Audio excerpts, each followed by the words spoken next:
Today we'll talk about how can you fix this problem or know how you can do that on your McDonald's app. So all you have to do in the first, you just click here on settings here.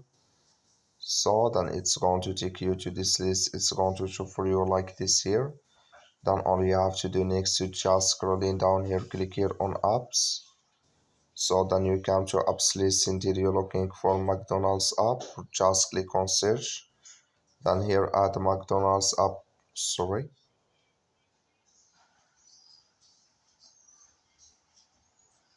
We'll go back here. So like I see in the first, we will search for McDonald's. Just add it. It's going to show for you like this. Click on it. Then it's going to take you to this list. Click here on force stop. Click on OK. You scrolling down here. Click on storage. Click here on clear cache. So then you just restart your phone and start it again. Then it's going to work with you. That's all. Thank you for watching. Don't forget to support us by liking and subscribe.